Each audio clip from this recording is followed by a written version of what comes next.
Let's continue to focus on the water crisis in South Africa. The Water Research Commission says the need for municipalities to develop innovative programs that manage household and industry water demand is a priority. It says there is sufficient evidence that South Africans' water usage is not sustainable in a water-stressed environment. The Commission says water usage is way above the world norms of around 170 litre cap per day, with Gauteng alone averaging about 270 litre cap per day. Rand Water has recently issued a warning over an impending water crisis in Gauteng. To discuss this matter further, we're joined by Executive Manager for Water Use and Waste Management at the Water Research Commission, Jay Bagwan. Jay, good to have you. Thanks very, very much for joining us here on the programme. Morning, Leanne. Thank you very much. So while water authorities report Gauteng residents use about 237 litres of water per day per person, almost double the average of most cities, this figure doesn't actually even account for widespread leaks throughout Johannesburg, because we've heard how detrimental and how dire that situation is. So, I mean, taking the number of litres individuals use, add into that the amount that is lost through leaks. How bad is the situation? Yeah, it's quite bad and quite concerning, but it's not as well abnormal. I mean, we're not the only place or country or city in the world facing a very unprecedented situation, in our kind of trajectory, where we have not just a two-dimensional challenge to defeat of water scarcity, but it's a cocktail of many, many aspects around aging infrastructure, poor operation and maintenance, poor investment in terms of upgrading the systems, etc., on the face of fast urbanization, etc. So it's a cocktail of issues that is kind of hitting us all at once, okay? Yeah. And yes, we can point fingers, to the system around those aspects that have not been planned and dealt with. But we also have, this little or big elephant in the room around water usage behavior. Yeah. Okay. Yeah. And it's come from a legacy. It's come from an entitlement when water was plentiful, and the issue of consumption wasn't a big factor. And we have to accept water is cheap for many people, that get it 24/7. So when you start seeing all of these issues that we are dealing with in terms of managing water in this complexity, we also now need to empower our users, our communities, because we are part of the solution. So, and if collectively we don't work with the state to manage this, we will have crisis after crisis. It's not one person's job, is what you're saying. We all need to work as a collective to try and sort the situation out. But I mean, South Africa is growing in urban centres. I mean, the resources which municipalities draw on to satisfy households and industrial demand will only become further stressed. So when you say this is a collaboration, what do we need to do? We don't have too much time, unfortunately, less than 5 minutes left. So I just want to ask as many questions as I can, but perhaps you can get to that crux of how do we work together? What do we need to do? So central to this is getting a bi-directional system of sharing information and data, okay?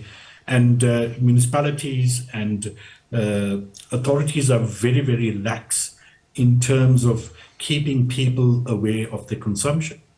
So you don't even look at your municipal bill to get an understanding of how much water you've consumed.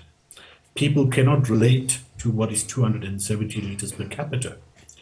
So there are now innovations and modern systems that bring this information through new techniques, which we call behavioral nudges, where we can influence people's salience and norms by providing information and knowledge.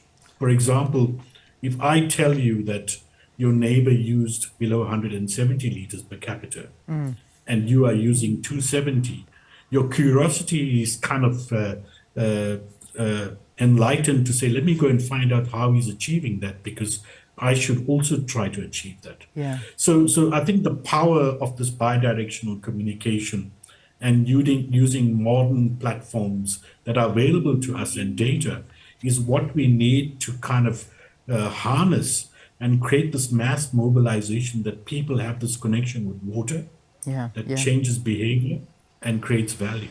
Yeah, and you know, it's just there's just so many issues associated with it, and communities are getting more and more frustrated by the fact of water shortages and issues that are affecting their daily lives. And we do know that every drop counts, and people need to be conscious of every single drop that they use. But let's bring the large corporates into this, the mining industry. I mean, as much as individuals may consume, they also consume vast quantities of water. Yeah, I agree. But again, water is cheap. You get a bill, you budget for it, you pay for it, but you're not connected to the broader equation of the environment we sit in, where the cup is only so full. Okay, and in Gauteng for specifically, the cup cannot grow beyond what it is now. I mean, the next quantity of water that you're going to bring is going to be very, very far away, very, very expensive, and possibly not practical. So if we all get together collectively, reduce our consumption, I think we can work towards, building water security for the next 50 to 100 years, and maybe the next generations would benefit, and we, create this connection with the value of water, especially in South Africa. I mean, I think citizens are very much so very much so aware of it. I mean, currently, just so that we, get this on the record, I mean, we've got residents in Westbury that are currently striking. Right now, they're out in the streets and we're getting some visuals in there. In fact, our reporter is on the way there to try and ascertain exactly what's going on. But Westbury residents taking to the streets for water. This has become a very, very major issue and a big problem in the country. So, let's look at Cape Town's model, because it seems that Gauteng now is under a huge strain. How did Cape Town go about reducing water consumption and actually managing water scarcity? Can we use it as an example to move forward? So a lot of the tools that we kind of innovated and use in Cape Town, we need to pick up and start using them much broadly around the country, because Cape Town demonstrated how we could connect people and change behavior. So the citizens of Cape Town now understand the value of water, understand, that the changing climatic conditions brings, emergency situations. So you now have a behavior pattern where you start planning for these aspects. Like I said, in Gauteng, we're going to end up with many of these conflicts, okay? Because suddenly people are not aware, they're expecting, 24/7 water supply. There's an interruption, you go into a conflict, rather than saying that, how would that information and knowledge prepare me, to support and deal with these kind of incidents that happen. And, we in a phase where we're seeing a lot of stoppages because of infrastructure being compromised due to aging, due to vandalism, due to many factors. So I think that's the new norm that we have to start adapting to, and also prepare ourselves to manage the risks. Yeah, I mean, I'm just reading experiences. I mean, about this whole Coronationville and people out and about in the streets. This is one comment coming from Esty, who's saying people in Coronationville are tired of the continuous water outages, struggling with water for years, and currently sitting with water outages from 6 a.m. to 10 p.m. for the last 2 weeks now.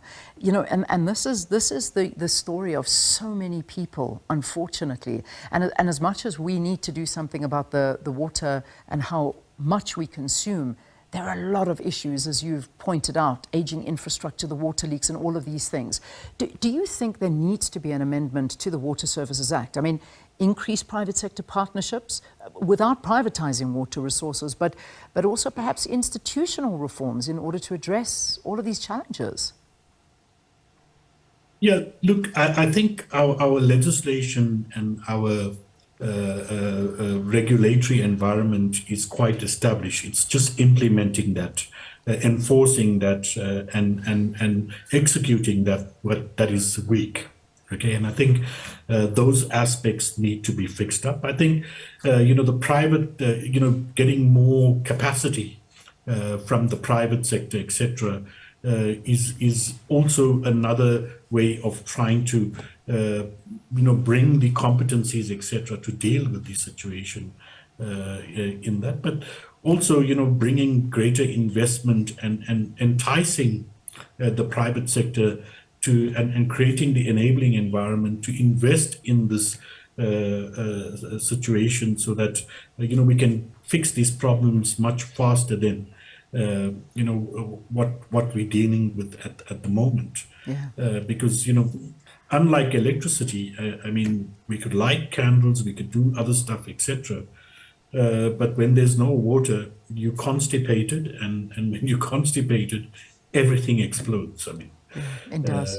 So this is what we're going to get to, and It's it affects sanitation, it affects many things. Indeed, it's the health of the nation at stake here, and we as a program will continue to very much so focus on this, because this seems to be, unfortunately, our new issue. We have electricity that has been a big problem, but as you say, this water issue, it isn't something that you light a candle and take away. This is a real problem, and if we don't act now, it almost feels like it's already too late. But Jay, close it up for me.